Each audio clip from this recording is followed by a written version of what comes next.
Vamos a dar comienzo a esta tercera clase. Si quieren ir apuntando algunas preguntas y demás, esta es una clase muy interesante y muy útil para el debate también con todo el feminismo, dentro de lo que es el movimiento de mujeres, así que es una clase para aprovechar. Bueno. Bien. Lo que hablábamos la otra vez es que en febrero del 17, después del acto del Día de la Mujer, obreras textiles de 5 fábricas textiles del distrito de Vibor, que era el distrito fabril por excelencia y lo sigue haciendo, de San Petersburgo, sin ningún tipo de autorización, más bien con la negativa explícita de la dirección del partido bolchevique de la barriada de Vibor, que las había llamado a la tolerancia y a la disciplina y a no hacer cosas que no estuvieran ya recontra decididas.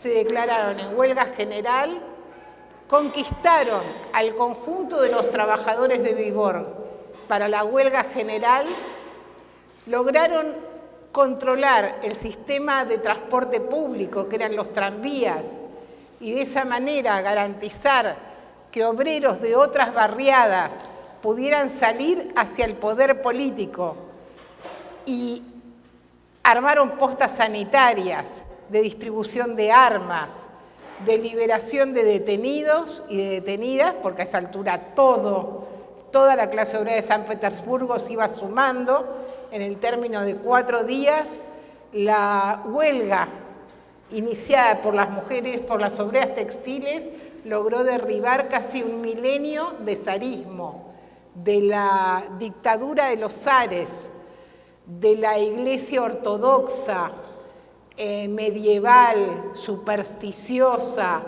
demoler un régimen social que se caía a pedazos en plena Primera Guerra Mundial. ¿Y qué más?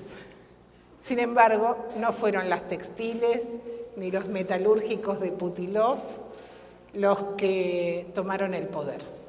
El poder lo tomó la burguesía democrática, esa que nunca había imaginado que se podía derrocar al zar.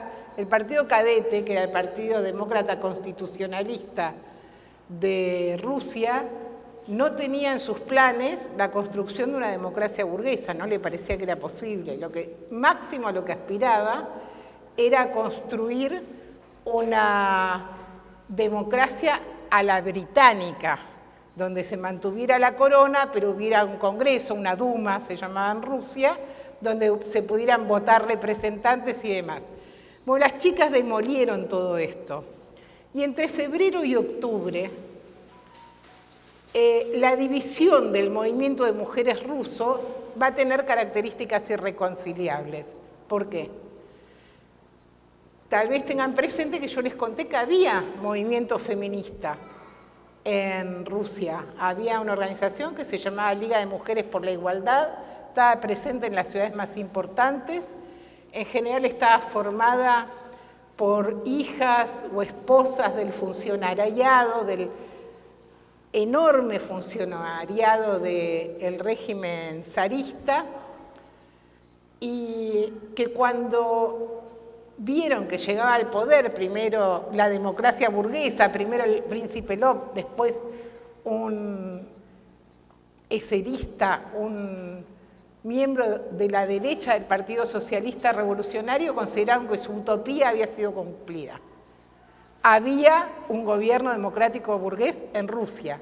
Y no solamente eso, sino cuando en las primeras semanas salió el programa de gobierno en los periódicos y no estaban incluidos el derecho al voto de las mujeres, las sufragistas metieron 40.000 minas en la plaza política de San Petersburgo, en una movilización que realmente daría para hacer una película. Estaba encabezadas por las dirigentes terroristas, Vera Figner, Vera Zasulich, mujeres mayores que se habían pasado 20 años o más en Siberia y que habían regresado a las ciudades, que iban en un carruaje blanco, con muchachas en caballos blancos, amazonas, y una movilización gigantesca y el gobierno se pegó un julepe inolvidable, las recibió y les prometió que iban a tener las elecciones. Esto convirtió a todo ese sector de mujeres de los sectores acomodados, de los sectores medios, en las más vibrantes defensoras del régimen democrático burgués. Habían llegado a aquello por lo que habían luchado durante toda su vida. Y todo aquel que se planteara como oposición al régimen de Kerensky iba a ser, por lo tanto, su enemigo. ¿Quiénes se iban a plantear contra el régimen de Kerensky? Las trabajadoras y los trabajadores. Y sobre todo las trabajadoras. ¿Por qué? Porque ellas habían hecho la Revolución de Febrero con una primera consigna elemental, pan y arenques, lo que era el decreto del precio del trigo, dijimos, de las inglesas o de las francesas que fueron a Versalles, y con que se acabe la guerra, que vuelvan los hombres del frente, que se acabe la carestía, que se acaben las colas interminables para conseguir un poco de comida o leña o té. Y el gobierno de Kerensky lo que dijo es que iba a honrar todos sus compromisos internacionales y que iba a atar su destino a las potencias imperialistas, iba a seguir en la guerra, por lo tanto, hasta que terminara. Las mujeres más plebeyas se convirtieron entonces en las enemigas más firmes del régimen democrático burgués. Y sus principales enemigas fueron las mujeres de la Liga de las Mujeres por la Igualdad, que consideraban que estas lavanderas, mucamas, sombrereras, corpiñeras, hinchapelotas que salían a la calle a pedir que les pagaran los subsidios a aquellas mujeres que tenían los maridos en el frente, las soldatki, o a que aumentaran sus salarios o que les garantizaran la comida, eran necias que no entendían el valor de lo conseguido. Tanto es así que tal vez la más importante dirigente del sufragismo, la inglesa Emmeline Pankhurst, viajó de Londres enviada por la corona británica a San Petersburgo a hacer campaña contra los bolcheviques, que era el único partido de todo el escenario político ruso que decía hay que terminar la guerra ya. Bueno, por supuesto, cuando Emmeline Pankhurst llegó a San Petersburgo se dio cuenta que no era lo mismo que Londres, que iba a poder hacer mitines y cortarle la ropa a los pacifistas o a los que se negaran a ir al frente, porque lo que se encontró fue un pueblo en un estado revolucionario total, con las calles tomadas. Hay crónicas preciosas de la época que dicen que las mucamas ya no parecen mucamas, que andan todo el día con sus cintas rojas por la ciudad, que llegan a la hora que se les antoja y que contestan mal. Bueno, se imaginan que no daba como para una señora londinense se parara en la calle a agitar en inglés respecto de lo que tenían que hacer las chicas que se habían cargado nada más ni nada menos que al zarismo. Eso es lo que explica que el partido bolchevique ganara miles y miles de trabajadoras entre febrero y octubre y, por supuesto, ya tenía un gran ascendiente dentro de la vanguardia obrera, que ese ascendiente se consolidara. Había elecciones a la Duma y entonces se llamó un congreso panruso de trabajadoras pensando en cohesionar a las mujeres detrás de las candidaturas bolcheviques. Pero entre el que se llamó este congreso y que efectivamente se llevó a cabo, las cosas se aceleraron de tal manera que hubo que pasar un cuarto intermedio y suspender el congreso para ir a tomar el poder. Para ir a tomar el poder literalmente, o sea, salieron de ahí al Palacio de Invierno. Ustedes ven que voy a la carrera. Un día organizamos una charla y hablamos en serio de las mujeres en febrero y en octubre, porque es una historia preciosa. Y es una historia que tiene muchos puntos de contacto con nuestra propia historia, con la historia de cómo actúan las mujeres en situaciones límites, cuando no se puede parar la olla, cuando la familia empieza a sentirse afectada por la hambruna y porque no puede cumplir con las cosas más básicas de la sobrevivencia. Así las cosas, quiero igual detenerme en una cosa, que es La fórmula es así: mujeres sin partido. Lenin, el fundador, el dirigente más importante del partido bolchevique, acuñó esa fórmula, la de las mujeres sin partido. Él tenía una preocupación enorme por ganar a esas mujeres, no al partido bolchevique, porque no era amigo de la autoconstrucción, sino a la revolución, a la idea de que las mujeres tenían que ser parte centralísima del proceso revolucionario. Tanto es así que entre febrero y octubre, no me acuerdo el mes, hubo despidos en esta fábrica Putilov, esta fábrica enorme donde había como 30.000 obreros, una metalúrgica que la mitad eran minas y qué sé yo, y ya había habido un primer encontronazo entre Lenin y la representación sindical bolchevique de la mina, de la fábrica, porque él iba a elecciones y dijo: hay que promover a las mujeres sin partido. Lo que hay que promover a las mujeres sin partido en puestos de delegadas de fábrica. Bueno, no todo el mundo está tan contento después de haberse roto el alma para organizar una fábrica, en cedérselo a estas chicas que muchas veces ni siquiera sabían leer y escribir, y mucho menos habían hecho un curso del Estado o del Capital. Y él fue como muy insistente en esto, en muchas oportunidades. Hubo despidos en la fábrica Putilov y la patronal ofreció despedir al personal más nuevo, y el personal más nuevo obviamente era más nueva. Ahí hubo una intervención del partido bolchevique diciendo: esto es inadmisible y nosotros no vamos a soportar los despidos de las mujeres. Era un local patronal. Una vez que los bolcheviques tomaron el poder, esta es una preocupación que va a recorrer todo el tiempo. Uno piensa a veces cómo puede ser. Rusia estaba en un estado de colapso económico total, las vías férreas prácticamente habían desaparecido, las formas de comunicación entre el campo y la ciudad también, con lo cual era muy difícil acceder a granos, a alimentos y demás. Y sin embargo, bueno, ustedes saben, Trotsky, el tren rojo, que la burguesía mandó los ejércitos blancos para tratar de destruir el Estado obrero, 17 frentes abiertos entre el Mar Blanco y los Urales, o sea, en todo el límite de Rusia, de la Rusia de los zares, y sin embargo, una encuentra muchos textos, no solamente de Kollontai, no solamente de la Krupskaya, no solamente de Inés Armand, que son las mujeres que siempre se han ocupado de la cuestión de la mujer en el partido bolchevique, sino de Lenin y Trotsky, diciendo cómo es esto, cómo se hace para ganar a las trabajadoras a esta cuestión. Hay un debate que atraviesa los soviets, que es qué hacer con la prostitución. ¿Qué se hace con la prostitución? ¿Hay que meter preso a los clientes? ¿Hay que meter preso a las mujeres que son prostituidas? ¿Hay que meter presos a los proxenetas?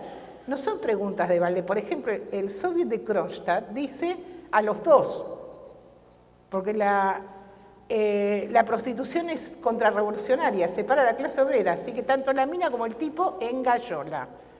Esto es un debate que recorre distintos soviets y consejos obreros y finalmente se decide que no, que la mujer obviamente no va a ser encarcelada y tampoco los hombres que consuman prostitución, sino los proxenetas, los mercaderes de carne humana. Uso a propósito este término porque lo vamos a ver dentro de 10 minutos aplicado a la Argentina. De cualquier manera, eran bastante salvajes y a veces en las puertas de las fábricas se hacían samizdat, se llamaba. Es una lista, un papel desenrollado donde estaban los nombres de los usuarios de la prostitución. La propuesta del soviet no era esa, la propuesta del soviet era llevar este debate a la clase obrera y explicar por qué convertir a las compañeras en objetos no aportaba a los intereses comunes de la causa revolucionaria. Los bolcheviques también, en los primeros días de que están en el poder van a eliminar todas las diferencias legales que hay entre los hombres y las mujeres.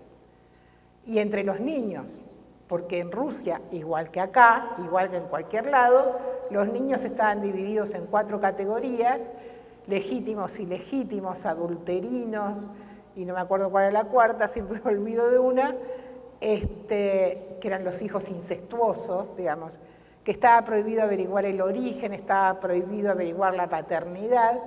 Ese tipo de cuestiones se eliminan. Hay un ensayo y error todo el tiempo. Nosotros no deberíamos pensar que estaba todo ya decidido de antemano o claro. Por ejemplo, el Código Civil se va reescribiendo año a año en esos momentos de la Revolución. Porque al principio, en la idea de que el Estado obrero se va a hacer cargo de la educación de los niños y se va a hacer cargo de la manutención de todo aquel que no tenga modo de subsistir, por ejemplo, no se plantea la responsabilidad de la madre o del padre en el sostén de un hijo. Después el Estado obrero se da cuenta que no tiene ninguna manera de sostener a todos los niños, aunque en algún momento se reparten 19 millones de raciones diarias de comida. Y entonces el código cambia y dice, no, el que tiene trabajo tiene que respaldar, aunque se separe a su ex y a los niños. O sea, hay un ensayo y error todo el tiempo. Se eliminan todas las causas penales vinculadas a la homosexualidad, siempre son a la homosexualidad masculina. Las lesbianas no son ni registradas ni para penalizarlas. En 1922, en Rusia, se va a producir el primer matrimonio legal entre 2 mujeres de la historia moderna. Es el primer Estado que va a reconocer. La historia también es linda. Es una soldada que en realidad está travestida de hombre, se casa con su chica y en algún momento el comandante se da cuenta que su soldado es una chica y no sabe qué carajo hacer. Entonces escribe al comisario político y dice, ¿qué es esto? ¿Qué hago? No sabía. Y el comisario de justicia le contesta que más o menos, ¿qué mierda te metes en lo que no te importa? En la medida que es un acuerdo entre 2 adultos consensual, el Estado no tiene ninguna opinión sobre eso que se hace. No es poco, les digo porque después a nosotros nos dicen, claro, ahora que les importa la cosa LGTB, que ustedes nunca... Pará, mi amor. El primer Estado de la época moderna que reconoció la unión entre personas del mismo sexo es el Estado obrero. Todavía eso es un delito en la mitad de los estados de la democracia norteamericana. O sea, no hagamos chistes. El derecho al aborto, la legislación de protección de la madre trabajadora y del niño, que no tiene todavía hoy parangón con ninguna que conozcamos nosotros. Igual, los bolcheviques sabían, en tanto socialistas, que no alcanzaba con la igualdad legal. ¿Se acuerdan el debate que hablamos? Que la opresión de las mujeres es producto de la desigualdad legal o la desigualdad legal es el reflejo de las condiciones materiales en que viven las mujeres en esta sociedad. Ese debate, Engels, estaban al tanto, entonces sabían que no alcanzaba con eliminar todas las leyes discriminadoras para garantizar que las mujeres se hubieran emancipado. Que para eso era indispensable crear las instituciones que ayudaran a la emancipación de la esclavitud doméstica. Que suena así re solemne, dicho de esa manera. Lo que quiere decir esto es que hubiera guarderías, que hubiera jardines de infantes, que hubiera comedores populares, que hubiera lavanderías, o sea, que el trabajo doméstico se convirtiera en trabajo social para que las mujeres pudieran trabajar, pudieran estudiar o pudieran ir a la reunión política de esa noche o a la asamblea del Consejo Obrero de su barrio. Pero eso no iba a estar habilitado porque la ley dijera que eran iguales. Eso iba a estar habilitado exclusivamente si la mujer no se tenía que quedar a cuidar a los chicos, a cuidar a los viejos, a preparar la comida, a limpiar la casa, etc. Y acá pesan las condiciones en que se encuentra Rusia después de la guerra, que después de la guerra duró un año, porque Rusia se retira de la guerra mundial, pero inmediatamente empiezan los ejércitos blancos, o sea, empieza la guerra civil. Empieza la guerra civil, perdón.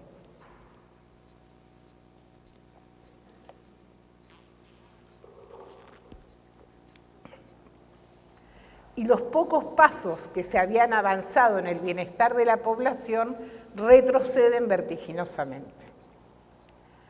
Se aprueba algo que se llama la nueva política económica, que es el reconocimiento de ciertos grados de propiedad privada para la venta de lo que producen los campesinos y un esfuerzo de productividad en las fábricas. En las fábricas que están estatizadas. Y hay una legislación protectora de la madre.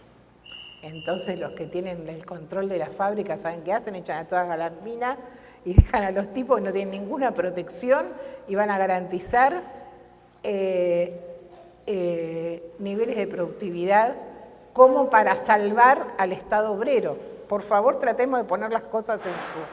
Hay quichicientos decretos, órdenes, exhortaciones que no pueden ser despedidas las mujeres, porque además en Rusia muchas veces el trabajo en una fábrica implicaba que vivías adentro de las fábricas, en las casas de los obreros. Entonces, si una mujer quedaba despedida, probablemente también quedara en la calle.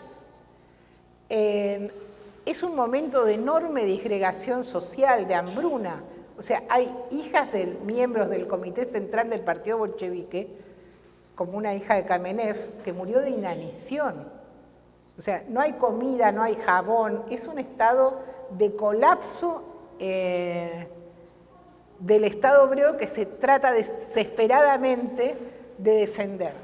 También tenemos en claro que es la vanguardia obrera la que ha ido a defender a la Rusia soviética con los ejércitos rojos.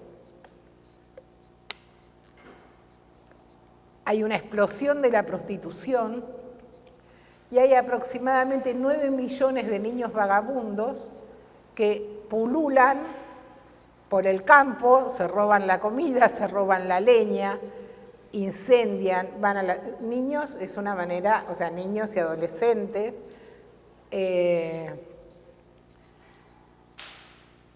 Los bolcheviques tenían claro que estaban tratando de construir un mundo totalmente nuevo. Tanto es así, por ejemplo, en el país del Bolshoi, ellos invitaron a Isadora Duncan, la creadora de la danza moderna.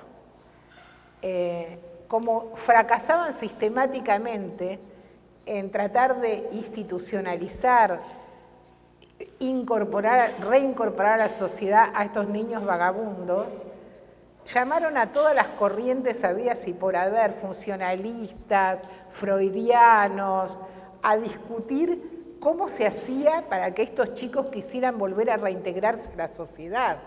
O sea, es un régimen donde hay una explosión infinita hacia todas las producciones de la humanidad. Es un momento de florecimiento también de los sectores de la disidencia sexual. Sin embargo, y hay una enorme ilusión, por ejemplo, hay un texto de Trotsky y también hay un texto de Krupskaya. Krupskaya era la mujer de Lenin, pero Krupskaya además es la mujer, es como la viceministra de Educación y es una de las dos personas que organizó la educación en un país donde había casi el 90% de la población analfabeta. Entonces, cuando uno dice la compañera de Lenin, como deja de decir algo que también es muy importante que hizo esta señorita, que fue mucho más que prepararle té del samovar a Lenin. Entonces ella dice, bueno, la situación es horrible, no hay leña, no hay petróleo, 19 grados bajo cero otra vez en el invierno, entonces muchas familias van a vivir juntas a una misma casa para garantizarse la calefacción. Y ella dice, bueno, tal vez esto es como un ensayo general de las viviendas comunitarias. Después de vivir de esta manera, por la necesidad, tal vez descubra que es mucho mejor que la vivienda individual pequeño burguesa. Lo mismo, en otro texto, nada que ver uno con el otro, dice Trotsky. Bueno, tal vez haya que ver qué cosas buenas salen de estas formas de convivencia diferente a las que nos impulsa la necesidad. Sin embargo, el escenario es un escenario terrible.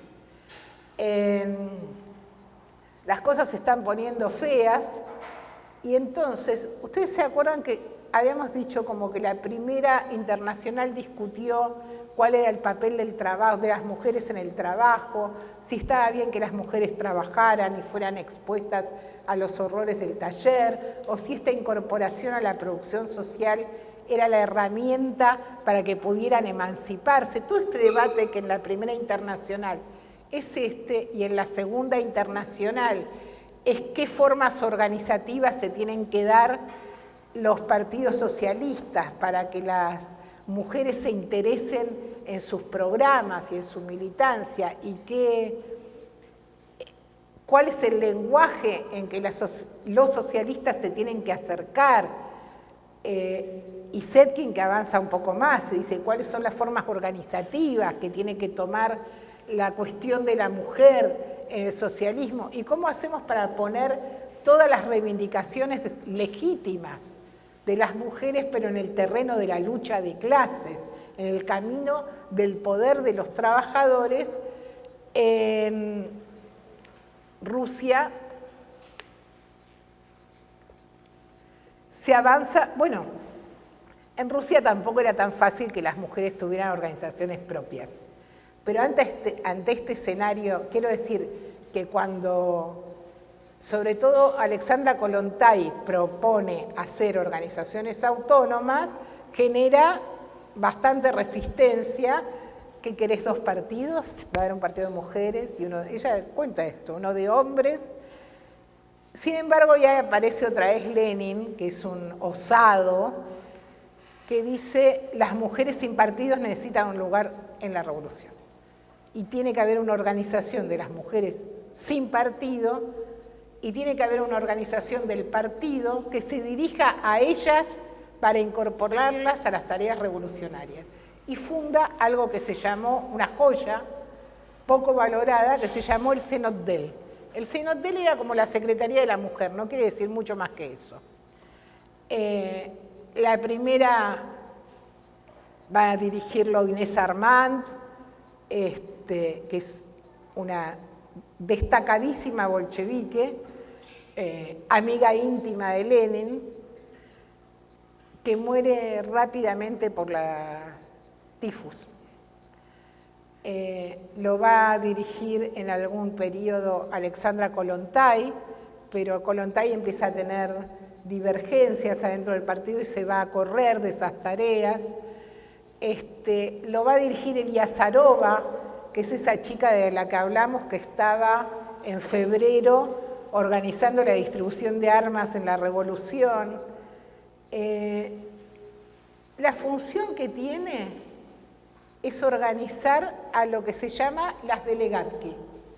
En toda barriada, en toda fábrica, centro de estudio, se arman asambleas de mujeres, que no son mujeres organizadas en el partido bolchevique, se eligen delegadas.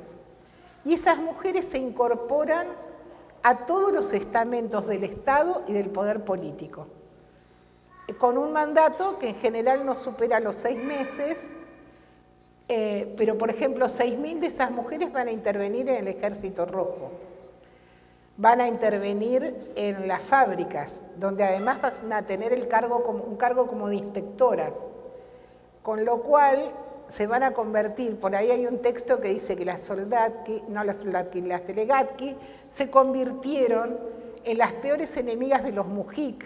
Los mujik eran los campesinos ricos que escondían y atesoraban la comida, en las peores enemigas de los borrachos y de los violentos, y las peores enemigas de los gerentes de las fábricas estatizadas que no cumplían con la legislación protectora de la mujer trabajadora y de la madre trabajadora.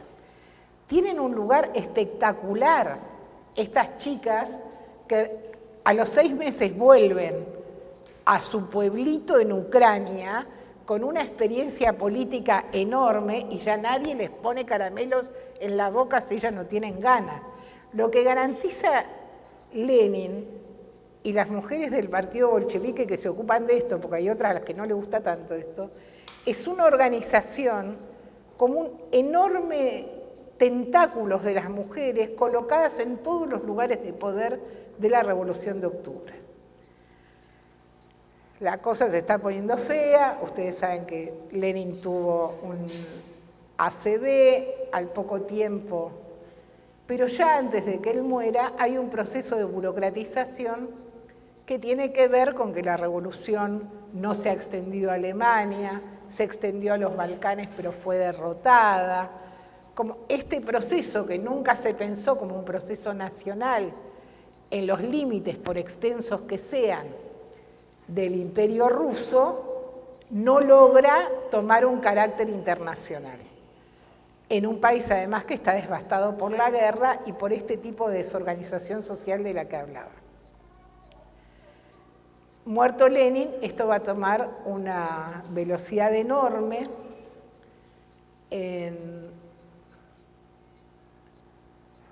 y va a empezar a ver lo que en la historia va a quedar como el termidor en el hogar. Así lo llamó Trotsky, así lo llamamos en general los trotskistas por lo menos, que es un proceso de regimentación política que abarca a todos los sectores de Rusia, pero que en el hogar tiene un carácter vertiginoso. Empieza en Pravda con notas que firma algunas de ellas Stalin diciendo hay que valorar la familia, la única manera de tener una base de sustentación de la revolución es tener familias sólidas. Estaba bien el aborto, pero ahora que en Rusia ya no hay desocupación, ninguna mujer puede negarse a las alegrías de la maternidad y tras cartón el aborto se convierte en ilegal de nuevo, la prostitución empieza a ser penada, la homosexualidad empieza a ser, en el término de muy pocos años, todas las enormes conquistas de las mujeres rusas en el contexto de la Revolución de Octubre son pulverizadas. El Zenotdel es disuelto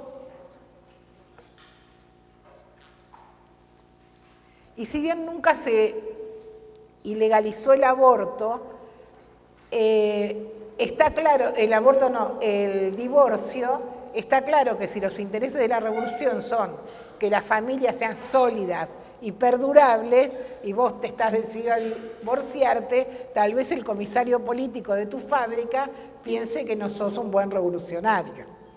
Entonces, hay como muchos obstáculos administrativos para conseguir el divorcio. En el término de una década en que Trotsky va a ser expulsado, va a ir al exilio, va a ser eliminada físicamente la dirección del partido bolchevique en la Revolución de Octubre, en una década todas esas cuestiones van a desaparecer, el estalinismo va a impulsar una industrialización forzosa, por eso Stalin puede decir ya no hay desocupación. La industrialización forzosa incluye, por ejemplo, el traslado de pueblos enteros de una punta a otra de Rusia, 300.000 turcos que se van a plantar algodón en no sé qué lado de la Siberia y ese tipo de cuestiones. Y Trotsky lo que dice es que la única manera de garantizar, o que era indispensable para la burocracia, garantizar la estabilidad y el terror en 40 millones de hogares.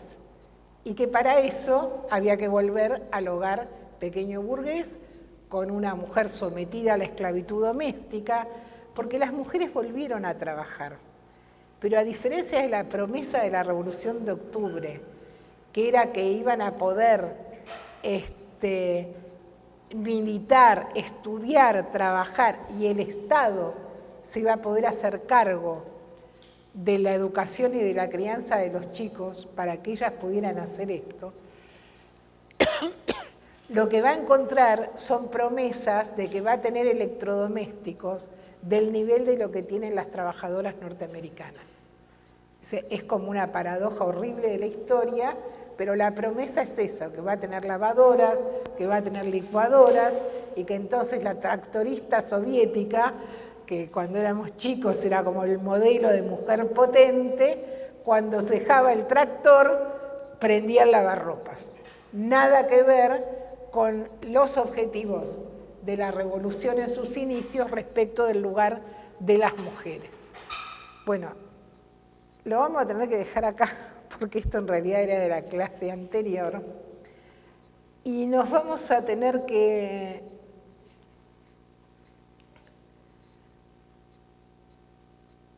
el retroceso es tan salvaje que hace 2 años en Rusia se votó que es legal pegarle a las mujeres dentro de la pareja. Es legal, hay una ley que dice que en la medida de que no te parta el cráneo, una vez por año te pueden golpear. Quebrar brazos no se considera gravísimo. Eso fue votado a instancias de una mujer del sector del bloque de Mujer y Familia del Congreso que pertenece al partido de Putin.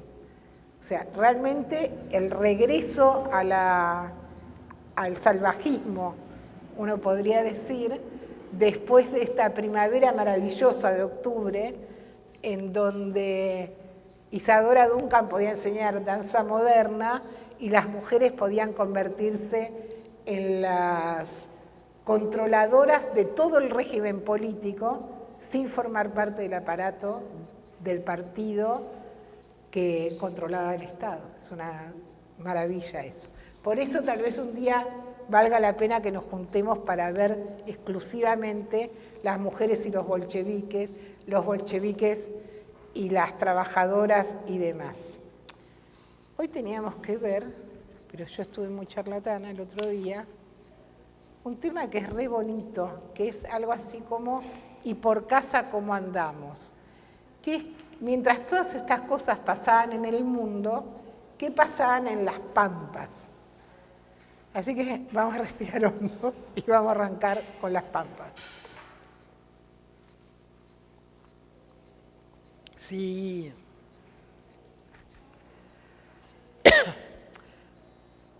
Así, ¿qué pasó?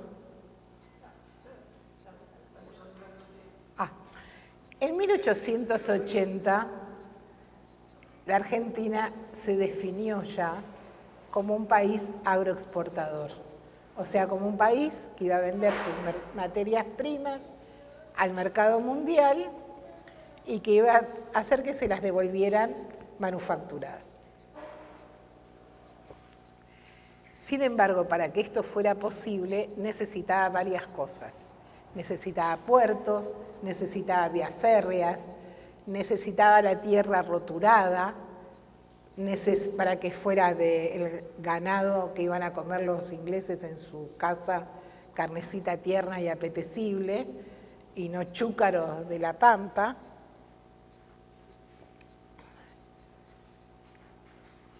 Para que todo eso fuera posible necesitaba miles y miles y miles de trabajadores. Y como les gustaban los trabajadores de los países desarrollados, se abrió una política inmigratoria agresivísima que permitió que el país en un cuarto de siglo duplicara la población y se convirtiera en el primer país de América Latina donde hubiera más población urbana que rural. Ya les conté que yo soy un desastre para las fechas, pero yo creo que para 1914 ya en la Argentina había el 77% de la población vivía en centros urbanos, o sea, se había vaciado el campo. Bueno, ustedes saben que los inmigrantes venían a la Argentina con la promesa de que iban a tener tierra y se iban a convertir en farmers, pero en realidad fueron amontonados y apilados en los centros urbanos, en los conventillos, y muy pocos, en ningún caso tuvieron la tierra, pero muy pocos siquiera fueron al campo. A partir de muy pocos años después, ya la clase obrera argentina va a entrar en lo que se llama el periodo heroico.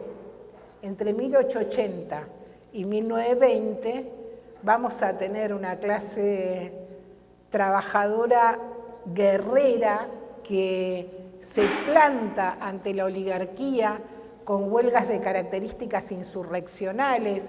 En algunas de ellas controla parte de la ciudad donde esto sucede, como en la Semana Roja de 1909, o extendidísima, huelgas que empiezan en Buenos Aires y terminan abarcando Córdoba, Paraná, Santa Fe, Rosario, Pergamino, Chacabuco, huelgas de solidaridad, una especie casi extinguida, que es cuando los trabajadores paran en solidaridad con lo que le está pasando a un sector, una fracción de los trabajadores. Yo creo que el año pasado hubo una huelga de solidaridad acá, que fue del subte con los maestros cuando murieron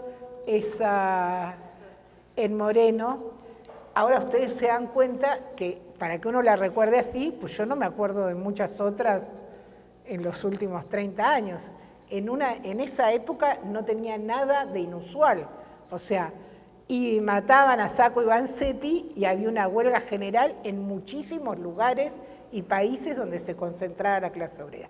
Esta clase obrera que llegaba de Europa era una clase obrera que muchas veces era politizada, tenía experiencia sindical, experiencia política. En Buenos Aires, antes del siglo XX, se llegaron a editar 53 periódicos obreros simultáneamente, 53, porque se editaban en muchas lenguas.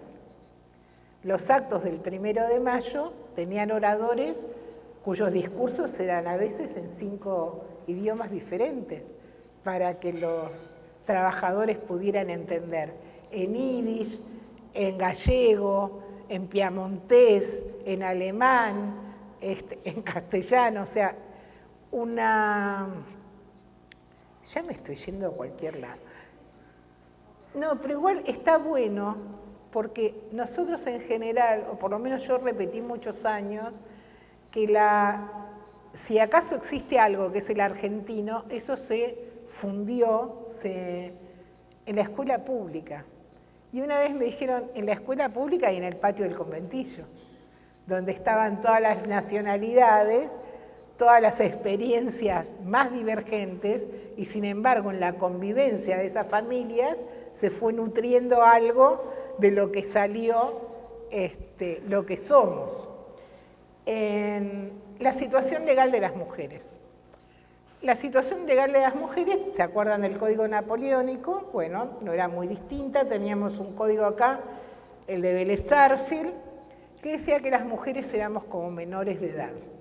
Teníamos que tener un varón que nos ayudara a sobrevivir y nos dirigiera, que podía ser el papá, el marido, y si no, el hijo, en general, el hijo mayor. El adulterio femenino era castigado con la cárcel. El adulterio masculino no era castigado, excepto que fuera en la propia casa. Pero no era ilegal que se tuviera esposa y manceba. O sea, la casa chica, como decían en mi pueblo, yo era correntina, tiene la casa y la casa chica. O sea, dos familias paralelas, esto no era... La mujer no tenía ningún derecho sobre sus hijos, la patria potestad era estrictamente masculina hasta el gobierno de Alfonsín. Hasta ayer.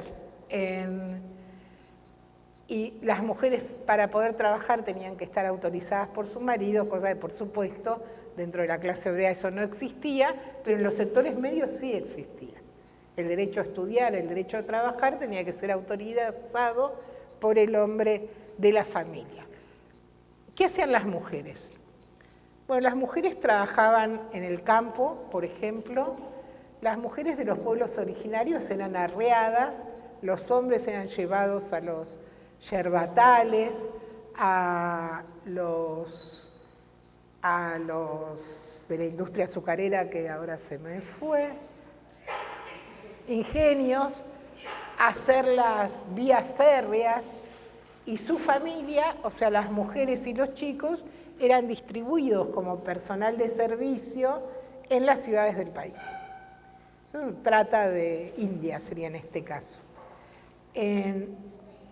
Por ejemplo, en los ingenios jujeños, en el ingenio Ledesma, en 1914, el 40% de los obreros eran obreras. Hay un médico catalán que se llama Vialet Massé, que recorrió todo el país haciendo para el gobierno como un relevamiento de la fuerza de trabajo. Y él narra las condiciones en que vivían las mujeres en los ingenios en un estado de semisalvajismo. Tenían su casa debajo de un árbol con 4 cueros y trabajaban todo el día para estos patrones que después se llevaban la vaca en el barco para tomar leche fresca en París, digamos. Pero sus trabajadores vivían en un estado terrible. En las ciudades las mujeres eran, como en todas partes, obreras textiles, corpiñeras, sombrereras, guanteras, trabajaban en general 9 a 1 en el trabajo domiciliario. Por cada trabajadora en el taller o en la fábrica, 9 trabajaba en la pieza del conventillo. O sea, donde vivía su familia, donde estaban los chicos y todo lo demás. En la Argentina también se consideraba que el trabajo de las mujeres era complementario, por lo tanto el sueldo no tenía que ser tan importante como el de los hombres, que era el que explicaba el sostén familiar. Estaban en los lugares, en los puestos de trabajo más temporarios, sujetos a la demanda, eran las primeras despedidas, situación que no ha cambiado mucho a la fecha. Ya está bueno, sí, gracias. Las mujeres ganaban más o menos la mitad del salario masculino y las mujeres que trabajaban en talleres ganaban el doble o más que las que trabajaban a domicilio. No era tan fácil, sin embargo, ser trabajadora a domicilio. Para ser trabajadora a domicilio, por ejemplo, tenías que demostrar que eras moralmente sana, dejar muchas veces un depósito por si se te rompían la máquina, todos los gastos, la obsolescencia de la máquina corría por cuenta de la trabajadora, el patrón o el encargado llegaba a las cosas y si no estaban, en el momento de ser entregadas, no estaban bien planchadas o no se consideraban bien hechas, no solamente no se pagaba, sino que se cobraba una multa. O sea, eran situaciones de explotación brutales de un trabajo además que era destajo, porque se cobraba por pieza. Entonces, si se cobraba por pieza, la mina trabajaba desesperadamente para juntar un poco más de plata.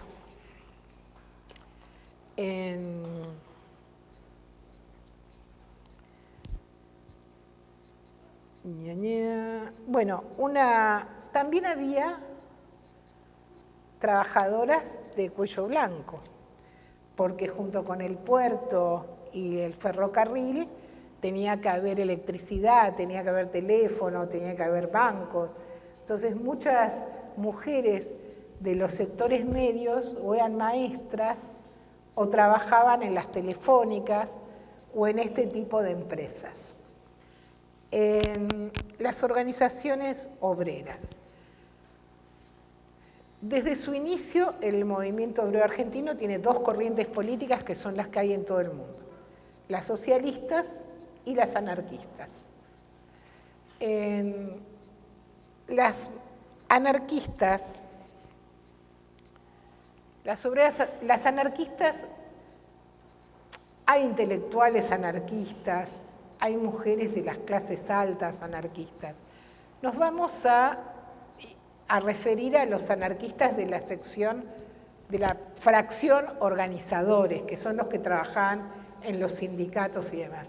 Las anarquistas han sido organizadoras sindicales maravillosas, que se recorrían todo el país tratando de sindicalizar a las compañeras, de que se sumaran a las ideas sácratas.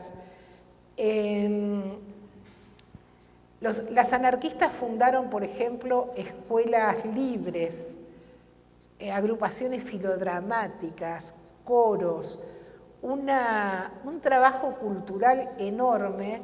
Un día fui a una charla en comunicación y había un profesor que dijo que en la Biblioteca Municipal de Chacabuco hay alrededor de 1 millar de obras de teatros escritas por anarquistas, que son las obras que se daban en los patios de los conventillos o en las sociedades de resistencia. Todas estas cosas en general tenían que ver con despejar ideológicamente a los trabajadores y a las trabajadoras, ganarlos a las ideas libertarias, impugnar la religión, impugnar los sentimientos nacionales, privilegiar la conciencia de clase, etc. Muchas son inmigrantes, muchas han venido en los barcos, y la burguesía va a responder con 2 leyes feroces. En 1904 la ley de residencia, que autoriza la expulsión sumaria de cualquier extranjero involucrado en huelgas o en conflictos, y en 1910, después de las huelgas del centenario, fueron gloriosas, se aprueba la ley de defensa social, que condena este tipo de hechos hasta con la pena de muerte. Y no están eximidas las embarazadas de la pena de muerte. Esto para la gente que le preocupa tanto las 2 vidas. O sea, las 2 vidas en 1910 no valían nada si la chica se había metido en un conflicto sindical importante.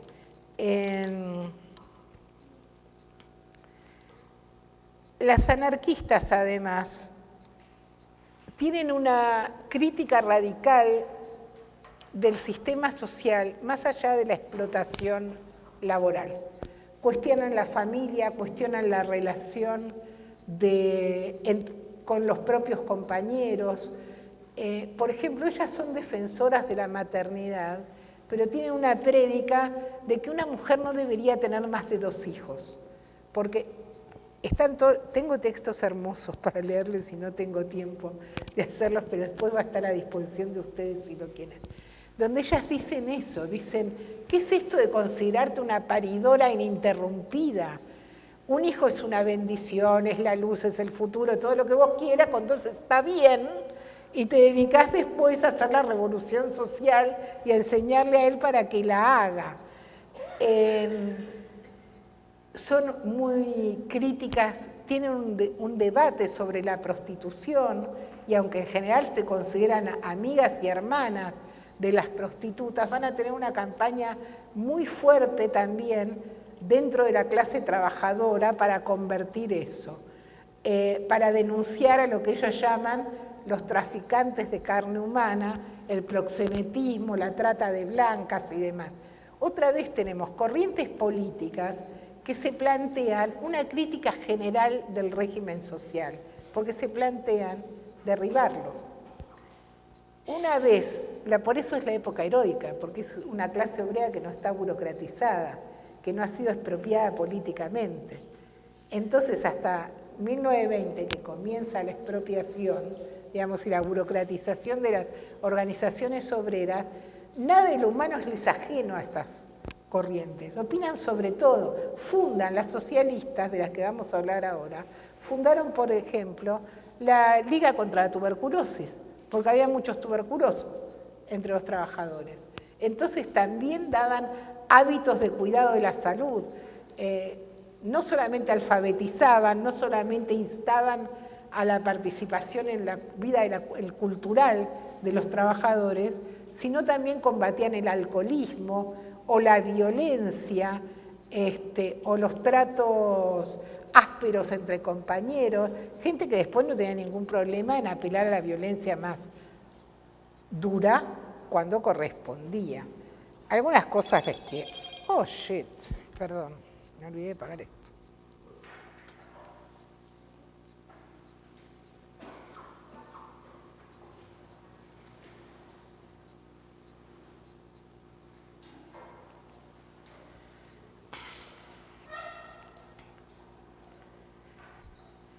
Juana Rouco Buela dice esto. El 90% de las mujeres creen cumplir el deber de la maternidad haciendo de incansables máquinas de parir hijos, sin tener en cuenta la grave responsabilidad que dimana de la delicada misión de la maternidad. A esa incubadora que lanza a rodar por el mundo una cadena familiar de seres entrelazados por el parentesco, a ese engendro de la familia burguesa capitalista, ¿llamáis la santa y buena familia? Para nosotros no existe esa familia bastardeada. Nuestra familia es más grande que esa pequeñita mole de herederos. Es la inmensa humanidad universal que se debate en una cruenta lucha sin cuartel para desasirse de todos los mitos que maniatan a la familia de la explotación y del egoísmo sin límites. Los textos de ese periodo están llenos de este tipo de cosas. Bueno, quiero hablarles de dos. Juana Rouco Buela, por ejemplo, es una española, es una costurera. Son militantes en el sentido de que no son mujeres que irrumpen y después se van, o no se sabe qué pasó de ellas. Uno puede seguir la vida de esas mujeres entre 1890 y 1930, 1940, van a ser oradoras en los actos del 1 de mayo, van a estar, cuando las echan por la ley de residencia, van a estar en Montevideo, después van a estar en Porto Alegre, después aparecen en Mendoza, están en las huelgas como personas principalísimas de las huelgas, trabajan un día en la refinería del azúcar en Rosario y otro día con las fosforeras de Barraca. O sea, son militantes profesionales, cuando eso quería decir que uno militaba todo el día, no que tenía una renta. Juana Rouco Buela es una de esas mujeres, y la otra de la que quiero hablar es Virginia Volten, porque hay una película horrible sobre ella, y pienso que habría que hacer algo de desagravio. Virginia Volten era una chica, no se sabe si nació en San Luis o en San Juan, llevó la pancarta y fue la primera oradora, Virginia Volten, del primer acto del 1 de mayo en la ciudad de Rosario. Ella llevaba una pancarta, que ahora no inventemos, Olga, decía: Fraternidad Universal. Los obreros rosarinos cumplen el mandato del Comité Obrero Internacional de París, que era aquel que había determinado que hubiera un 1 de mayo internacional. No tenía 19 años y ya habló ahí en su 1 de mayo la chica esta, que trabajaba en la refinería del azúcar. La refinería del azúcar era una de las fábricas más grandes de Rosario, en general eran mujeres, hasta el 80% eran mujeres. En ese momento, en 1890, eran 700, llegó a tener 3.000 obreras, y hay un informe de la policía al gobierno que dice: en la refinería del azúcar hay una chica puntana a quienes sus compañeros llaman la Luisa Mitchell rosarina. ¿Se acuerdan de la Luisa Mitchell de la Comuna de París, de la que hablamos? Fíjense, no había WhatsApp, no había internet, pero los obreros y las obreras rosarinas, en 1890, 20 años después, podían identificar a la heroína de la Comuna de París. Eso es internacionalismo proletario duro y puro. O sea, por carta se enterarían, no sé cómo, pero había una chiquita a quien la identificaban con el ángel de las barricadas de París. Bueno, Virginia Bolten es otra. Virginia Bolten va a estar ahí, va a estar en la huelga de los conventillos, y van a ser, como les decía, había muchos periódicos. Algunos son periódicos exclusivamente de mujeres. Juana Rouco Abuela, Bolten, Pepita Geuna, son más o menos 10 mujeres que editan un periódico que se llama La Voz de la Mujer. La Voz de la Mujer tiene dos divisas. Una es la vieja divisa anarquista, todo es de todos. Y la segunda es ni Dios, ni patrón, ni marido. En la bibliografía que yo no mandé, pero que van a tener, porque ahora sí la mandé, se puede bajar de internet el libro que editó la Universidad de Quilmes, que recopiló lo que hay de esos periódicos. Ahí ellas hablan de todo, discuten con la iglesia, reclaman el divorcio, discuten con él. Y es hermoso, porque la última página del periódico explicaba cómo se había financiado. Entonces decía, 3 centavos de un obrero remendón, 50 centavos de un zapatero ácrata, el carnicero de Prokopkin pone 1 peso, hacen como el balance de la guita que recibieron y de lo que gastaron. Ahora que no hay secreto mejor guardado de qué se hace con la financiación internacional del movimiento feminista, uno dice, qué bárbaras estas chicas, a quienes las feministas dicen que son feministas. En realidad eran obreras anarquistas que también discutían con el feminismo y sobre todo con las socialistas. Porque la otra corriente importante dentro del movimiento obrero es la del Partido Socialista. La Argentina tuvo un partido socialista, un partido obrero muy tempranamente, pero 1896, pero es un partido socialista que desde que nació a la derecha de los partidos socialdemócratas. Nació pensando que ya había pasado la hora de la revolución, nació pensando que la huelga general y la insurrección también había pasado de moda, y que lo que había que hacer era acumular fuerza parlamentaria, conquistar diputados y más diputados y más diputados, y con eso ir cambiando las leyes de tal manera que en algún momento se diera un salto cualitativo y pasáramos del capitalismo al socialismo. Esto los convirtió en los carneros más grandes de la historia, ¿se imaginan? Los anarquistas salían a las huelgas insurreccionales con los obreros socialistas también, y los diputados socialistas se sentaban a negociar cómo parar la huelga. No es un invento esto, hay un libro precioso de un tipo que se llama Goido sobre la Semana Trágica. En la vieja edición, después lo cambió, están las actas parlamentarias de cómo negocian los socialistas el levantamiento de una huelga que no dirigen, porque la dirigen los anarquistas.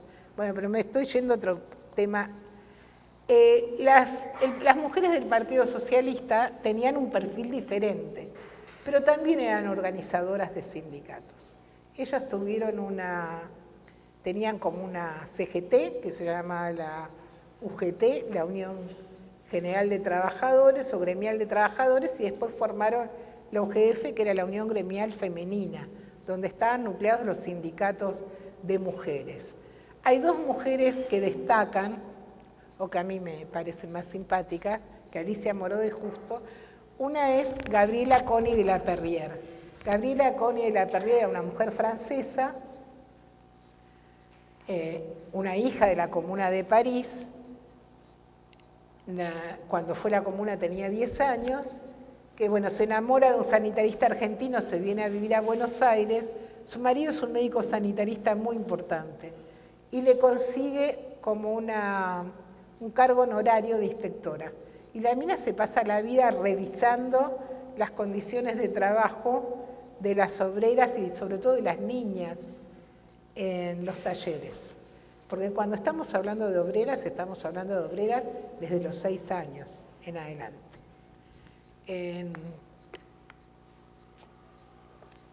Ustedes saben que la historia de las trabajadoras argentinas cae en una doble indiferencia por muchos años.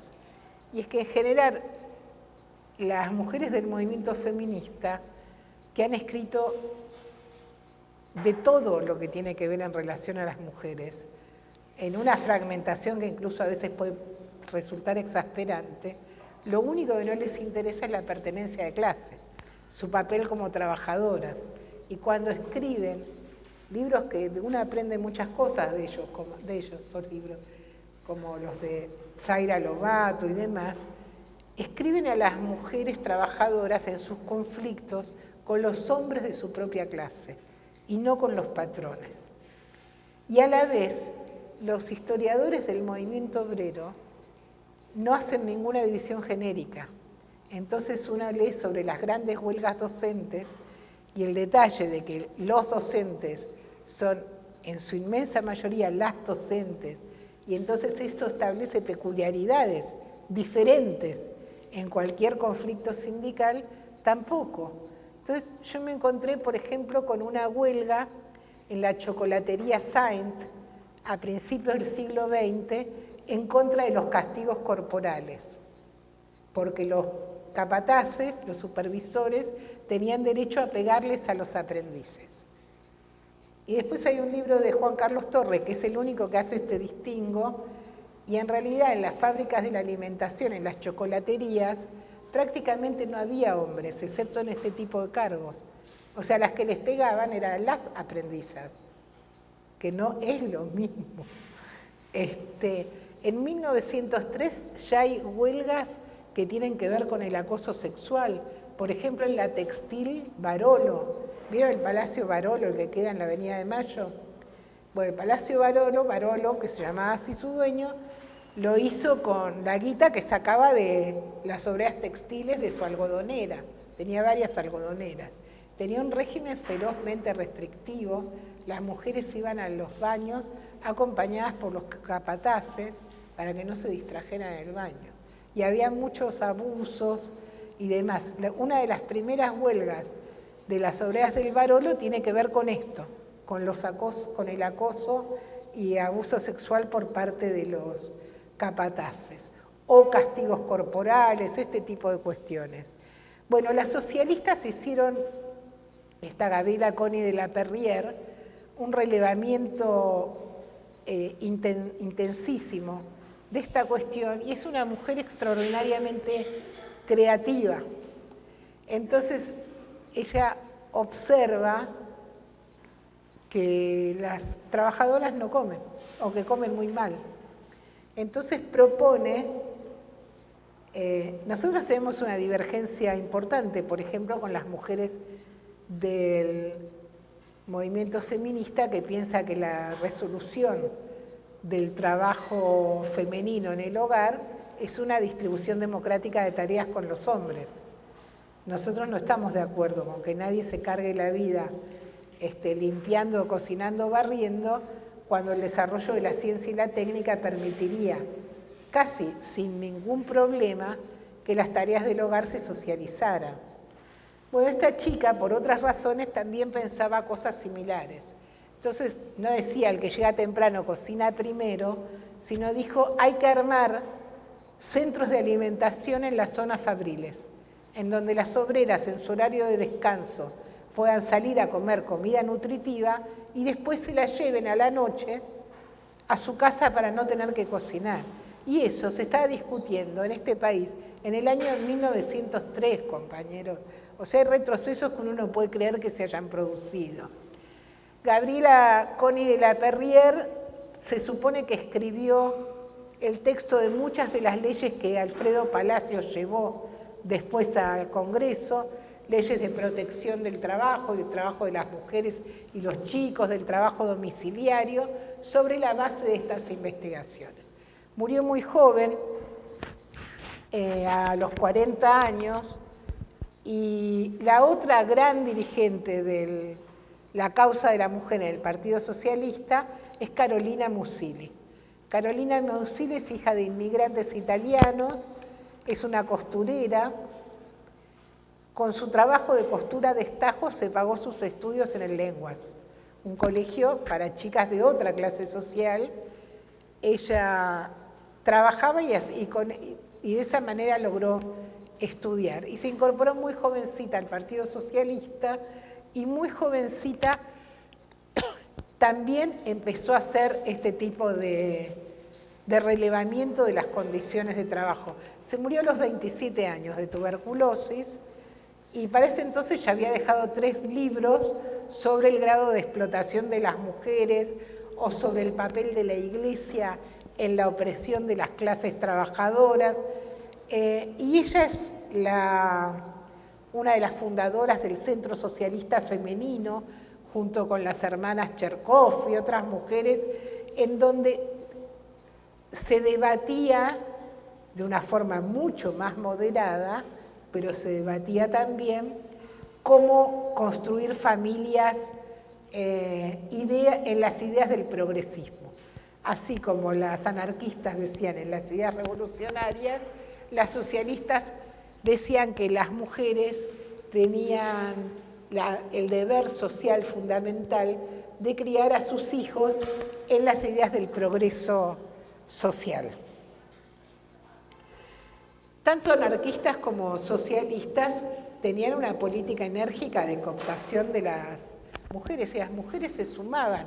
Hay una crónica del diario La Prensa, por ejemplo, para el 1 de mayo de 1904, que dice que es asombroso la cantidad de mujeres que participaban del acto, algo totalmente inusual. Y tenemos que tener presente que muchas veces esos actos terminaban con un tendal de muertos y heridos, porque la única política de la oligarquía respecto de los trabajadores en esa etapa es la represión y la represión más sangrienta. También hay feministas en la Argentina. ¿Quiénes son las feministas de la Argentina? Bueno, hay algunas que conocemos. Julieta Lanteri, por el voto de la mujer, Cecilia Grierson, una médica, que no es la única, Lanteri también era médica, por el derecho de las mujeres a estudiar, los derechos civiles y demás, pero también hay todo un sector de mujeres de las clases altas interesadas en participar en las actividades políticas que están organizadas como movimiento feminista. Hay un librito interesante de una Marta Basalo, se llama la autora, que escribe los feminismos argentinos, se llama así, y ella dice, por ejemplo, que era habitual que una mujer tuviera una triple militancia, que trabajara en una sociedad de beneficencia, ayudando a las pobrecillas, que trabajara en el marco de la Iglesia, tratando de apartar a las obreras de las ideas disolutas, y que trabajara en la Secretaría de la Mujer que existía, proponiendo el derecho al voto, o leyes progresivas, o qué sé yo. Era un movimiento suficientemente importante, no por el número de mujeres que arrastraba, sino por la inscripción social de estas mujeres. A tal punto que en 1910 el primer Congreso Feminista Mundial se hizo en Buenos Aires. Se hizo en Buenos Aires, compañeros, después de la Semana Roja, después de una masacre, y era en medio de la huelga del centenario, porque cuando se cumplieron 100 años de la independencia, la burguesía decidió tirar la casa por la ventana, trajo a la infanta, inauguró la Avenida de Mayo, el subte, y cuando los trabajadores salieron a pedir una parte de ese rico pastel, fueron masacrados directamente. En ese contexto es que tiene lugar el primer Congreso Feminista Internacional, que tiene unas memorias, son un libraco así. Si está acá la persona que se lo presté, por favor devuélvamelo, porque lo busqué y no lo encontré en mi biblioteca, yo soy despistada. Es muy instructivo leerlo. Hay gente variopinta, hay muchas socialistas, el Círculo Femenino Socialista también participa de la convocatoria, pero desde el primer discurso de apertura, que lo hace Elvira Rawson, en adelante, hay una inquietud enorme por civilizar a las obreras, por instarlas a casarse, a dejar de vivir en la irregularidad, hacerse cargo de las ideas nacionales, argentinizarlas, a que valoren la importancia de la propiedad y del progreso. Uno puede decir, bueno, 100 y pico de años atrás, ¿de qué querés que hablaran? Lo lamentable es que un siglo después, cuando se cumple un año, o sea, hace 10 años, en esta casa se hizo un congreso espectacular con gente que vino de muchos lados a celebrar el primer congreso feminista sin establecer ningún tipo de delimitación con estas propuestas. Vale la pena tenerlo presente porque a veces uno tiene que abjurar de su pasado y si no abjura, se hace cargo de que no abjuró.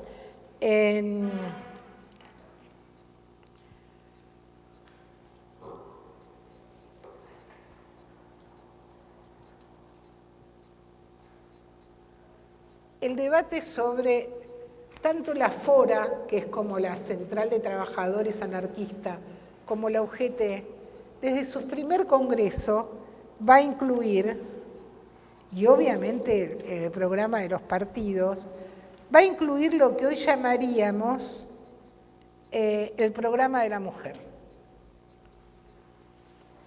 El derecho al divorcio, los derechos políticos, los derechos sobre los hijos, el derecho a educarse, la denuncia de la prostitución, la denuncia de la trata de blancas, la denuncia del papel de la Iglesia en el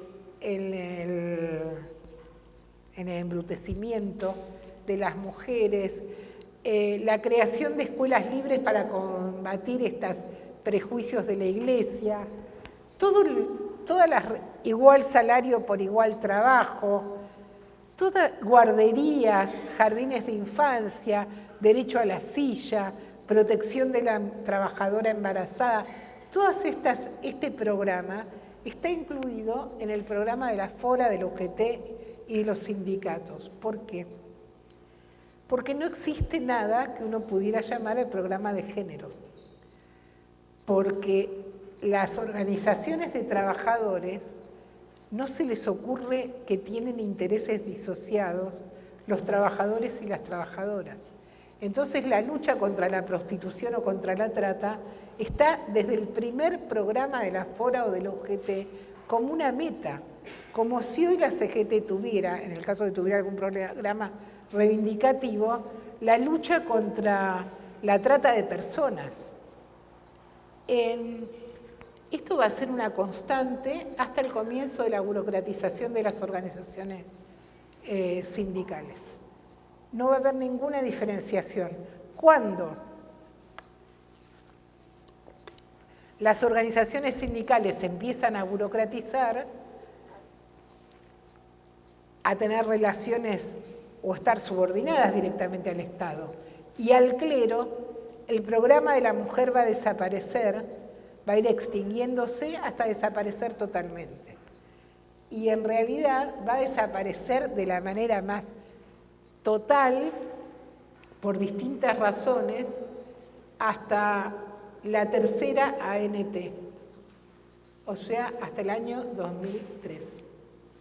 En el tercer congreso del movimiento piquetero de la Asamblea Nacional de Trabajadores hay una comisión de mujeres, éramos 300, que sesiona y elabora un programa de la mujer, ese está puesto en la bibliografía, y ese programa de la mujer, que incluye el programa de la diferencia sexual, la violación, el abuso, la violencia y todo lo que el aborto y todo lo que se les puede ocurrir, fue votado por una Asamblea General de Trabajadores e incorporado como programa general de la ANT. O sea, esto que es tan normal a principios del siglo XX, va a ser totalmente borrado de la memoria de la clase obrera, hasta que el movimiento piquetero, un movimiento que mayoritariamente está integrado por compañeras, trae de nuevo el programa de la mujer y lo funde en un solo programa con el programa de la clase trabajadora, clasista, independiente del Estado, independiente de los partidos patronales.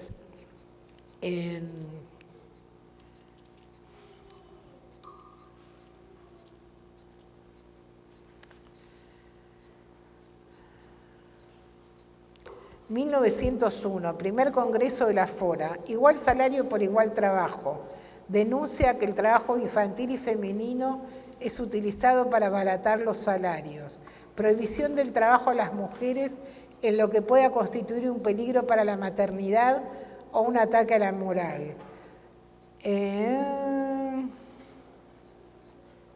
Se resuelve que las mujeres al año siguiente sean admitidas en las sociedades obreras sin pagar cuota. Tercer Congreso de la Fora 1903. Vota una campaña para perseguir a los traficantes de carne humana e impedir la trata de blancas. Para perseguir, no para denunciar, para perseguir a los traficantes de carne humana.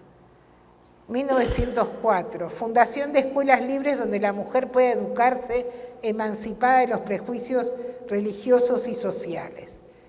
Las mujeres trabajadoras son parte de todas las luchas obreras del período. No hay tiempo para detenerla en ellas, pero por ejemplo, tienen una virtud, que es lo mismo que vimos en San Petersburgo y lo que vimos con las camiseras de Nueva York, y es que conmueven a toda la clase. La huelga de las obreras en la calle, reprimidas por la policía y demás, conmueven y sacuden a los trabajadores, a los comerciantes y a los vecinos que se suman a esto en defensa de ellas. La huelga de las fosforeras de Barracas, las huelgas de la fábrica Alpargatas, y esto no solamente pasa acá, la huelga de las telefónicas. Las telefónicas tenían un régimen laboral infame que les prohibía casarse. Si se casaban, perdían el laburo, porque se consideraba que una telefónica era una mujer expuesta a problemas morales, porque hablaba por teléfono. Vieron que en esa época la mina tenía que conectar. Yo vi teléfonos así en Corrientes, había. Entonces se suponía que podían hacer citas. El horario de ellas terminaba a las 10 de la noche, después en el horario nocturno eran hombres.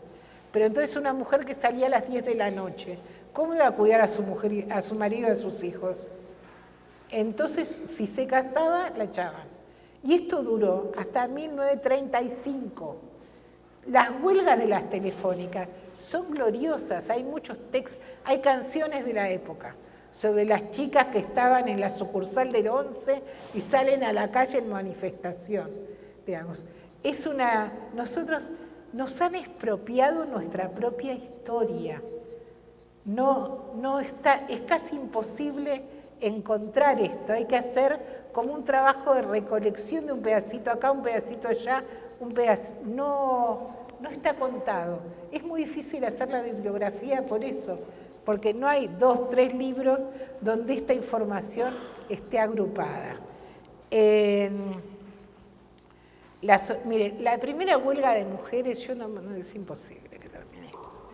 La primera huelga que hubo es una huelga porque en 1880, porque se impone una libreta sanitaria a las trabajadoras domiciliarias y que paguen el lavado de su cofia. Entonces una chica francesa de 15 años dice que no, que ella no va a pagar ni la libreta ni el lavado de su cofia. Y la patrona le da un bife y dice que se insolentó y la echa. Y eso desató una huelga general de mucamas, maravilloso, 1880. Una nena de 15 años, inmigrante, francesita. Bueno, de eso tenemos un montón. La más significativa es la huelga de los conventillos. La huelga de los conventillos ilustra cómo vivía la clase obrera. No inventes, Olga. Hacia 1904 en Buenos Aires había 2.462 conventillos, 43.873 habitaciones. El 89% de las familias vivía en una sola habitación. El 22% de los conventillos no tenía ni baños ni letrinas. O sea, había que ir a hacer pis a la calle y lavarse en las canillas que había en las esquinas. Habitualmente la única entrada de luz y de aire de las piezas era la puerta que daba al patio, no había ventana. En esas condiciones las mujeres trabajaban todo el día. Y el alquiler se llevaba una parte muy grande del salario obrero. En el año 1907 hubo un aumento importante de los alquileres. Entonces hubo una primera asamblea en el conventillo Los Dos Mundos, en La Boca, que se extendió como un reguero de pólvora a todos los conventillos de la ciudad, Avellaneda, Paraná, Rosario, Córdoba, Santa Fe, y terminó en una huelga general revolucionaria que involucró alrededor de 130.000 familias, dirigidas por un comité revolucionario anarquista que no supo qué hacer con eso, porque como los anarquistas detestan el poder y el Estado, tenían a la mitad del país en una huelga general y no pudieron dar el pasito que dieron las rusas. Bueno, por supuesto, los dueños de los conventillos, que era una de las actividades más lucrativas de la época, no se quedaron tranquilos y empezaron a llegar las órdenes de desalojo. Pero las órdenes de desalojo, que en general llevaba un oficial de justicia con la policía y a veces con el ejército, llegaban de día. De día los hombres estaban en la fábrica, las mujeres en el conventillo con sus chicos. Por eso se llama la huelga de los conventillos o de las escobas, porque las minas salían con las escobas y los chicos con los que tenían, hay fotos de la época del diario La Prensa, y los cagaban a escobazos y los hicieron retroceder 1 y 1000 veces. La huelga fue una huelga victoriosa, donde se bajó el costo de los alquileres y demás. Bueno, esta clase trabajadora, con las mujeres en esta situación y con este tipo de enfrentamientos y demás, generó un debate nacional respecto de las mujeres y el trabajo. En realidad ni las anarquistas ni las socialistas estaban muy de acuerdo con que las mujeres trabajaban fuera de su casa. Ni Carolina Musilli, ni Juana Rouco Buela. Les parecía que el taller era una cosa horrible, una anomalía, que en un mundo más justo las mujeres no tenían por qué. Bueno, y si uno piensa que trabajaban 18 horas, a veces de pie, puede entender el razonamiento.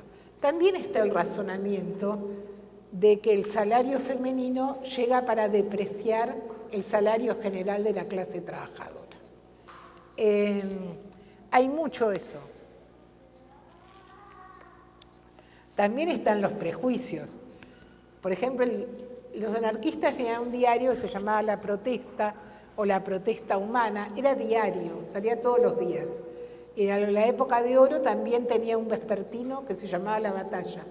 Es el único diario anarquista que se conoce, que tenía un matut, como si fuera La Razón, un diario a la mañana y un diario a la noche, y la clase obrera lo devoraba. En algún lugar La Protesta dice, bueno, está bien que las mujeres se sumen a la lucha por la emancipación social, pero trabajar, no todas pueden ser Luisa Mitchell o Emma Goldman, porque si no se acabarían en el mundo las madres y las novias. Estaban estos prejuicios también para dar una visión realista y lo otro en paralelo. Sin embargo, la defensa del trabajo de las organizaciones obreras era incondicional porque eran conscientes que si las mujeres no trabajaban se morían de hambre. La Unión Industrial era otra gran defensora del trabajo. ¿Saben por qué? La principal patronal textil de la época era la Iglesia Católica.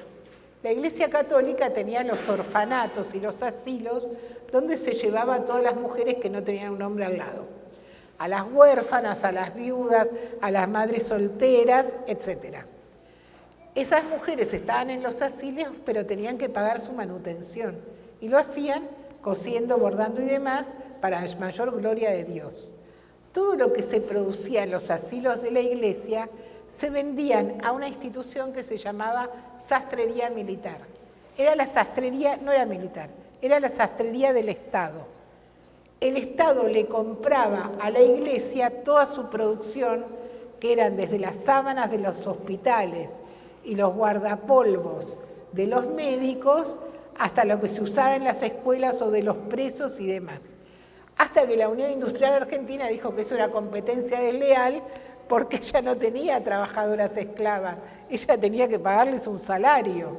Y entonces, a partir de ahí, empezó a haber algunas restricciones en la compra del Estado, no un salario para las asiladas. La Unión Industrial Argentina era defensora del trabajo de las mujeres y decía: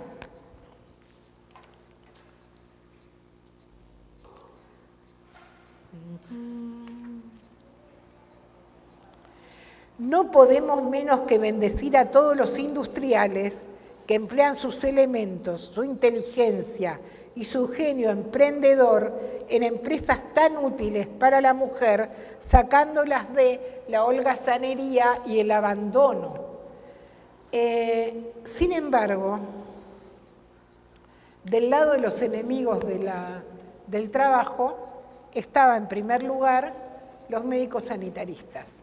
Los médicos sanitaristas decían que el trabajo de las mujeres ponía en juego el destino de la raza, que de esas mujeres que trabajaban horas interminables, tuberculosas, tísicas, se decía en esa época, con la pelvis destruida por estar sentada a veces 16 horas sin poder moverse frente a una máquina de coser o bordadora, no podían salir obreros útiles, y que había que restringir el trabajo femenino y sacar a las mujeres en beneficio de los más altos intereses de la nación de ese tipo de explotación. La Iglesia era la otra gran enemiga del trabajo femenino. La Iglesia directamente establecía una analogía entre las fabriqueras, que así las llamaba, y las prostitutas. Si hasta cierto momento la responsabilidad, por ejemplo, por las enfermedades venéreas, se adjudicaba a las prostitutas, en algún momento se empezó a decir que eran las obreras, en la promiscuidad del taller, rodeadas de hombres desconocidos, las que propagaban este tipo de enfermedades. ¿Qué se justificaba que una mujer trabajara? Pero una mujer solamente podía trabajar si su familia estaba en una situación dramática. Y ese trabajo tenía que ser transitorio y después volver al hogar. Nadie tenía problemas con que trabajaran en su domicilio, el problema es que salieran afuera. La Iglesia además estaba aterrada con lo que pasaba con la clase obrera inmigrante. Entonces empezó a formar sus propios sindicatos. Los sindicatos de la Iglesia Católica, los círculos de obreras católicas, los círculos de obreros católicos, los sindicatos de la aguja y demás, estaban todos cortados por la misma tijera. De ahí salieron los rompehuelgas, los crumiros de todos los grandes conflictos obreros, pero además las afiliadas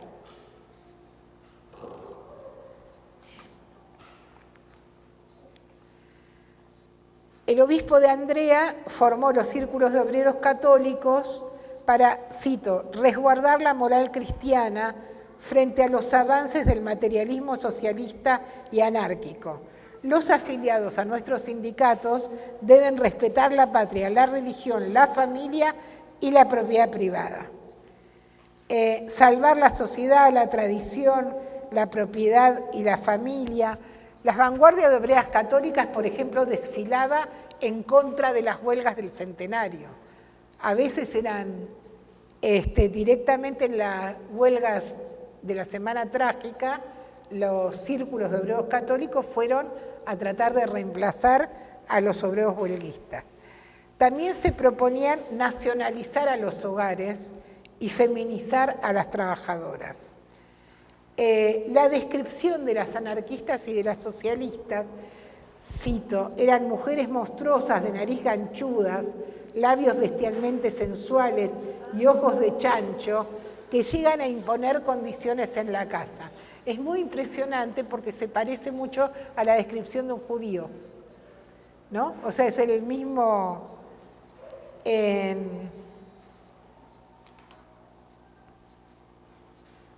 El peso de los sanitaristas y el cuidado de la función procreadora de las mujeres va a ganar peso a principios del siglo XX, cuando en el término de una década las mujeres pasen de tener 5 hijos a 1 o 2.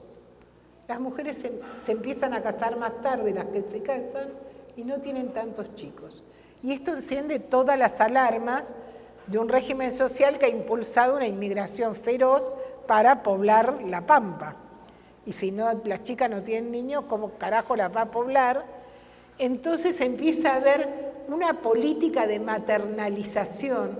Hay un libro precioso de una historiadora que se llama Marcela Nari, en que cuenta la construcción del amor maternal y de la maternalidad.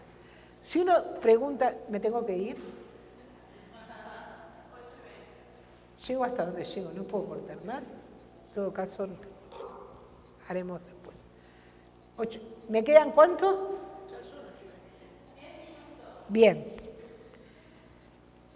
En la radio, en las revistas, en las escuelas, empieza una política de maternalidad y maternalización. Si uno se fija en las mujeres del siglo anterior, ¿cuántos hijos tenía Mariquita Sánchez de Thompson?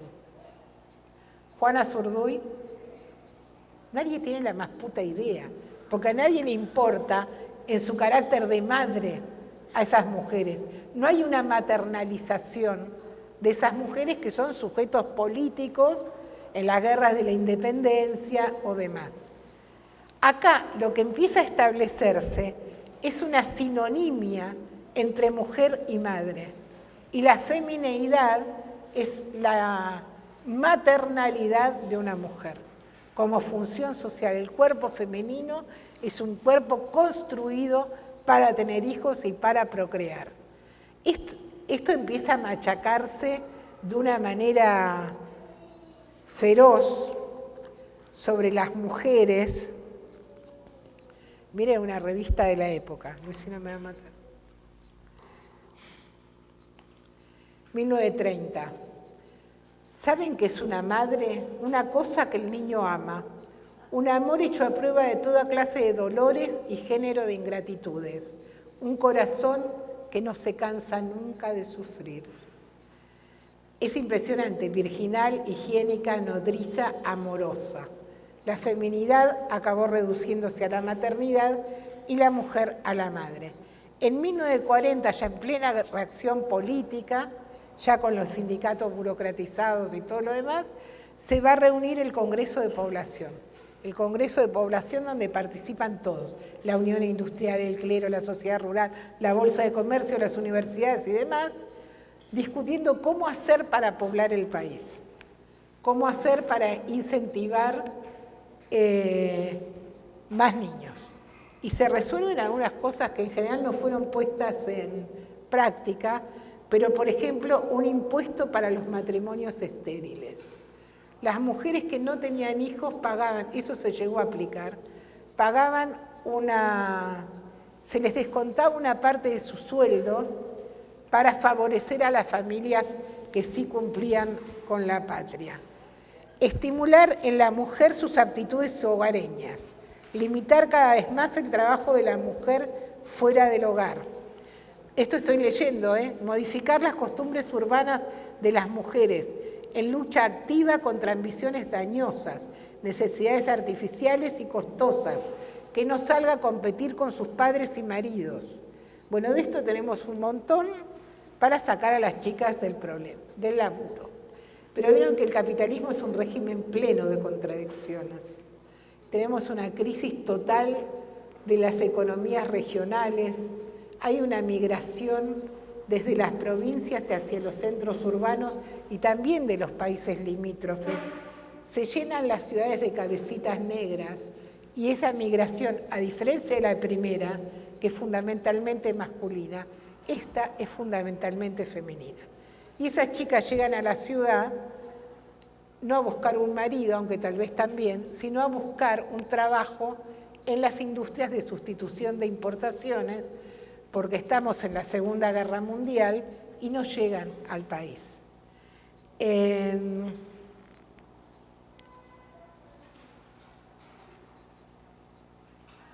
¿Qué hago? Paramos acá, charlamos un minuto y nosotros no tenemos una parte del curso que sea el peronismo, pero yo estuve trabajando un poco en eso y con total irresponsabilidad la próxima clase vamos a arrancar con el peronismo y cuál es la política del primer y segundo gobierno peronista hacia las mujeres, porque en general nosotros escuchamos muchas veces que de la mano de Eva, de una mujer tan significativa además en la historia nacional y en la identificación de las mujeres, el peronismo se entiende como una etapa de gran avance de los derechos femeninos. El voto femenino, el partido peronista femenino, las mujeres en la Fundación Eva Perón, bla, bla, bla.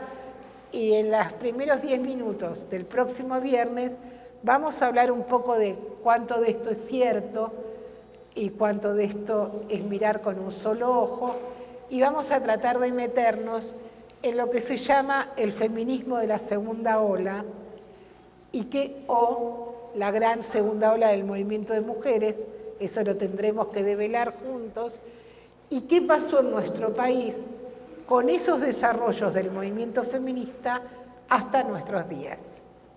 Bueno, ¿quieren que charlemos de algo? Nos quedan 5 minutos.